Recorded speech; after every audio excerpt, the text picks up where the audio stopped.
This video right here will by far be the most important video I've ever made, and I hope it's the most important video you have ever watched if you operate in the day trading space. I'm not going to give you my usual long 60 to 90-second intro where I talk about it. This is going to be a video that is important to me, and it's going to be a video that I hope is important to you. Whether you're someone who has been trading for years or you're brand new to the day trading industry, everybody should watch this because whether it's new information or just a gentle reminder, it's important. I'm going to talk to you today about trading psychology and how you have to master your mind before you try and master the market.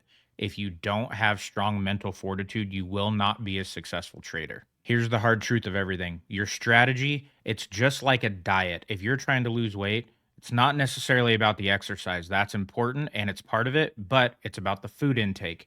It's similar to this. Your strategy is 20%. The other and most difficult part of day trading and investing in general is psychology is 80%. You can have the best system in the world, but if you revenge trade, chase, or panic, you're going to lose. The numbers prove it. There's a reason that 90% of people who try day trading fail. It's because of the psychology behind it. Here's what I've learned over the last 15 years in finance and what you have to understand and master at your core mindset when it comes to dealing with numbers. These right here are the four principles that separate winners from losers. Day trading and trading in general is a marathon. It's not a sprint. You're going to have some good days, you're going to have some bad days, but one trade means nothing. One day means nothing, and one week means nothing. What matters is your performance over hundreds of trades. You could have the absolute best trading window for 30, 60, 90 days, and I hope one day that you get to experience that. And then you could go on the worst losing streak you've ever experienced in your entire life and literally quit trading or lose the ability to trade because of your mindset. Which leads me into my next piece. You are not your last trade. A losing trade does not make you a bad trader. A winning trade does not make you a good one either. Process over outcome always. You have to trust your process. If you don't have a process, you will not succeed. I cannot express how important this one is, that the market owes you absolutely nothing and it will never owe you anything. It does not matter how much research you did. The market will do what it wants when it wants. You have to accept uncertainty as the cost of doing business when it comes to trading. You will have a 10 out of 10 perfect setup with every single box checked, and the market will flip on you when you feel most confident, and it will absolutely destroy your mindset. The last of these four pillars is capital preservation over capital growth. You cannot make money if you are blown out on all of your accounts. If you have over leveraged and lost all of your accounts, you have no way to continue forward. Every single trade you do should have a defined max loss. That way, you can live to trade another day. So after we cover our four pillars, we need to go into emotional traps, what they are, what they can do to you, and how you can overcome them. Here are the 6 killers that destroy trading accounts. Revenge trading. The trigger for it, you take a loss. The behavior, you immediately enter into another trade, having the mindset that you can make it back. This mainly comes into play when you have your strategy is working, and then the market reverses on you and it barely ticks you out. Then at that point, you're like, nope, my strategy is solid. I just didn't have my stop loss set enough. I can get this back. You go in and it doesn't go back. So the solution, after any loss, you need to wait 15 minutes and just watch what the market does. Watch the candles, watch the chart. If you end up losing twice in a row, you're done for the session. You don't have to be done for the day, but if it's in the middle of the New York session, wait for Asia, wait for London, wait for a reset, give yourself some time. Don't keep stacking losses. FOMO, fear of missing out. The trigger, you're seeing the price move without you. You're watching it, you feel like your setup was there, and you're watching the price move. You're just simply there on the sidelines watching. You get FOMO, you go in. You're chasing entries, you're buying the tops, and you're selling the bottoms. The solution for it, you have to have the mindset that if you missed it, you just simply missed it. It happens. There will always be another setup, and you have to let it go. You're never going to catch every single trade every day. The contradictory statement there is the old classic quote, you miss 100% of the shots you don't take. Well, if you don't take the shot, you don't have a way to miss it. So don't feel like you have to. The next one is overconfidence. You're on a winning streak. You feel unbeatable. You're invincible. You can't be stopped. The behavior, at that point, maybe you were trading MNQ. You have 4 or 5 successful trades in a row. So you're feeling good. You're going to go up to NQ. You're going to go to a significantly bigger tick size and value. You're going to start increasing the size of your plays too fast and ignoring your stop losses. So what's the solution here? The winning streak just ends. You end on a high note and call it good, because otherwise, when the winning streak ends, it's usually pretty bad. You also need to always keep your position sizes consistent. Fear and hesitation. The trigger for that, recent losses or near misses, or maybe just in the back of your mind, you're talking yourself out of everything. The behavior there, you're not taking valid setups and you're cutting out your winners too early.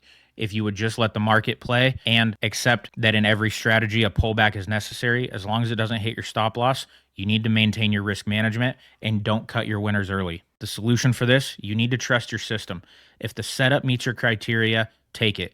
You went into it with confidence, so let it play out with confidence. It's the only way to not have fear and hesitation. Greed. This is everyone's biggest problem. The trigger is the trade's going in your favor. It always is. It always starts to run, and when it runs quick. The behavior here is moving your take profit up, up, up to the point where it never hits. You never want to miss out. You get FOMO and greed paired together at this point. You're moving your take profit, you're trailing your stop loss up, and if you would have just set and been comfortable with your 1 to 2 or your 1 to 3 risk to reward, would you have maybe hit a 1 to 8 or a 1 to 9? Yeah, but what if it's a 1 to 8, 1 to 9, and then it runs all the way back down? You land at your 1 to 3, but then in the back of your head, you're like, I could have had more. Then every other trade you're going into from there on, you're going to have that in the back of your head. I could have had more. I've seen this play out before. Let's let it run. And then you start stacking up losses. The solution here, stick to your original plan. The profit taken is never wrong. If you take profit, it was the right play. The next one is hope. The trade's going against you, so you start hoping and praying and begging to the market. Please side with me. I need this. I have to have it. In order to talk yourself into that, you're moving your stop losses and you're averaging down. You're moving the stop loss, letting it go. It's got to stop somewhere. It's got to stop somewhere, and it doesn't stop, but you keep hoping it's going to. The main solution here, hope is not a strategy. Your stop loss exists for a reason. Take the loss, move on. Here's my patience playbook. It's the 4 rules for staying disciplined. Here are the rules. Wait for your setup. Not every candle needs to be traded. You need to go for quality over quantity. Just because it's there does not mean you need to FOMO into it. You need to let your trades develop. Stop staring at every tick. Set your levels and step away.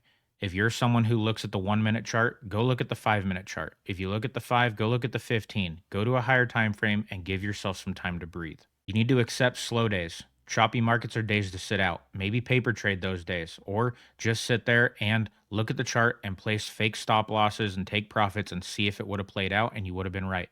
Most days, you'll find on slow days, it's advantageous to not trade. Don't force it. The last one is build slowly. 1% per week is 68% per year when compounded. You need to let compounding work. On a $50,000 account, a 68% growth would be $34,000, making that account in 1 year worth $84,000. Then, in year 2, you're adding on an additional $57,120 if you get 1% per week again the following year at a 68% per year compounded return. Here are the hard truths that nobody's going to tell you. 90% of traders lose money. You need to do things different than that 90% of people who fail. Your win rate matters less than your risk to reward. 40% win rate at 1 to 2 risk to reward beats a 60% at a 1 to 1. The numbers prove it. The best trade is often no trade. Cash is a position, and you should be proud of that. I didn't take a trade, but my cash is intact. Social media gurus and traders are going to show massive gains, but they're either lying, they're lucky, or they're about to lose it all. If you cannot explain your edge in one sentence, you don't have one. Backtesting is not optional. Untested strategies are gambling, and we don't gamble. Your stop loss is the only thing protecting you from yourself. Trust it and use it. And finally, the market doesn't care about your bills, your goals, or your feelings. It's going to do what it wants, when it wants, whether you like it or not. Here's a pre-trade checklist that you can ask yourself before every trade. Are you trading your plan and your strategy, or are you improvising because you don't want to miss out? Do you have a defined stop loss before you enter? Are you truly looking at a valid setup, or are you just bored of looking at the charts with no action? Are you trying to make back a previous loss? Would you feel okay if the trade lost? And are you sized correctly for your account? If you can't check every box, don't take the trade. And please remember this, the market is a mirror. It reflects your discipline, your patience, and your emotional control. If you work on yourself first and controlling all of these variables that you can control, the profits will follow. If you guys want to download this guide right here that we just went through, it'll be on QuantCrawler.com. You get a free 30-day trial. Go to the guide section, download this, and cancel your trial if you want. Or join Discord, DM me, and I will send it to you.